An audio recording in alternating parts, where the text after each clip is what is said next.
بسا اوقات بہت سی محنتوں کا نتیجہ انسان دیکھتا ہے کہ ضائع چلا گیا. میں نے 10 سال محنت کی، حاصل کوئی نہیں نکلا. یہ ثمرات کیا ہے؟ محنتوں کے ثمرات کا ضیاع. کوشش آپ نے کی، قسمت کی خوبی دیکھی ہے، ٹوٹی کہاں کمن، 2-4 ہاتھ جب کے لبے بام رہ گئے.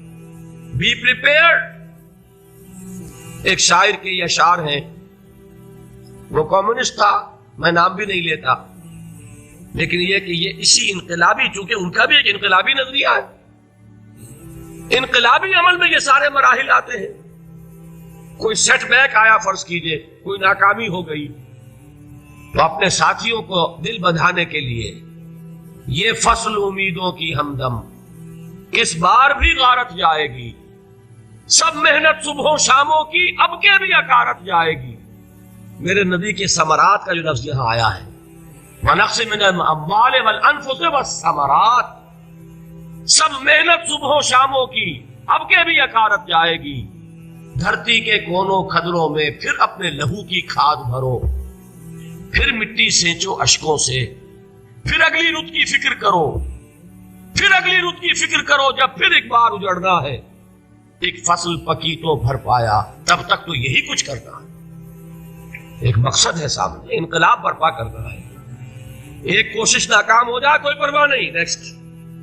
پھر تیار رہو ناکامی کے لیے. ایسا نہ ہو جو انگریزی میں کہتے ہیں hope for the best but be prepared for the worst. ایسا نہ ہو کہ دوسری مرتبہ ناکام ہو کے بددل ہو جاؤ، تمہاری ہمتیں جواب دے جائیں. نہیں، پہلے سے تیار رہو کہ دوسری مرتبہ بھی ناکامی آئے تو آئے، لیکن جب تک کہ کامیابی حاصل نہیں ہوتی ہمیں یہ کام کیے تھے. دیکھیے سیرت میں آیا کہ نہیں یہ واقعہ. بدر میں مسلمانوں کو فتح ہوئی تو احد میں زک پہنچی کہ نہیں؟ 70 صحابہ شہید ہوئے کہ نہیں؟ اگر ان کی ہمتیں جواب دے جاتی تو گاڑی کیسے چلتی آگے؟ تو فرمایا وَلَنَبْلُوَنَّكُمْ بِشَيْءٍ مِّنَ الْخَوْفِ وَالْجُوعِ وَنَقْصٍ مِّنَ الْأَمْوَالِ وَالْأَنفُسِ وَالثَّمَرَاتِ. ہم تمہیں لازماً آزمائیں گے، خوف کی کیفیت سے، فقر و فاقے کی کیفیت سے، بھوک سے، جان کے نقصان سے، مال کے نقصان سے، محنتوں کے حاصل کے ضائع ہو جانے سے. وَبَشِّرِ الصَّابِرِينَ، اور اے نبی بشارت دیجئے صبر کرنے والوں کو. الَّذِينَ إِذَا أَصَابَتْهُمْ مُصِيبَةٌ، وہ کہ جب ان پر کوئی تکلیف آئے، کوئی مصیبت آئے، کوئی آزمائش آئے، قالوا انا للہ وانا الیہ راجعون، وہ یہ کہیں کہ ہم اللہ ہی کے ہیں، اللہ ہی کی طرف لوٹ جانا ہے. یہ وہی انداز ہے جو میں نے فارسی کا شعر سنایا تھا آپ کو کہ سر تسلیم خم ہے جو مزاج یار میں آئے. وہ ہمارا مولا ہے، ہمارا آقا ہے. اگر اسے یہی منظور ہے تو ہمیں بھی یہی منظور ہے. میں نے تسلیم و رضا کی بات کی تھی نا، آپ کو کچھ شعر سنائے تھے. ایک شعر اور سنیے، اور یہ کس کا ہے؟ محمد علی جوہر کا. ایک مرتبہ جیل گئے، ان کی ایک بیٹی جوان بیمار ہوئی، فوت ہو گئی. باہر چھوڑا انگریز نے، جاؤ بھائی دفن کر دو بیٹی کو. دوسری مرتبہ جیل گئے، دوسری جوان بیٹی اسی مرض میں مبتلا ہوئی. اب یہ جیل میں ہے، خبر پہنچی کہ دوسری بیٹی کے اوپر بھی اسی مرض کا حملہ ہوا ہے. ایک نظم لکھی ہے جس کا آخری شعر یہ ہے، تیری صحت ہمیں منظور ہے لیکن اس کو نہیں منظور تو پھر ہم کو بھی منظور نہیں. یہ ہے، جب تک یہ کیفیت نہ ہو اس میدان میں آدمی ثابت قدم نہیں رہ سکتا کہ میرے رب کو اگر یہ منظور ہے تو یہی مجھے منظور ہے، اور تیری صحت ہمیں چاہیے تو ضرور، لیکن ہمارے رب کو منظور نہیں تو ہمیں بھی منظور. راضی برضائے رب. وَبَشِّرِ الصَّابِرِينَ الَّذِينَ إِذَا أَصَابَتْهُمْ مُصِيبَةٌ قَالُوا إِنَّا لِلَّهِ وَإِنَّا إِلَيْهِ رَاجِعُونَ. نہ شود نصیب دشمن کے شود ہلاک تیغت، سر دوستہ سلامت کے تو خنجر آزمائے. أُولَئِكَ عَلَيْهِمْ صَلَوَاتٌ مِّن رَّبِّهِمْ وَرَحْمَةٌ، یہی ہے وہ لوگ جن پر ان کے رب کی طرف سے عنایتیں ہیں اور رحمتیں ہیں.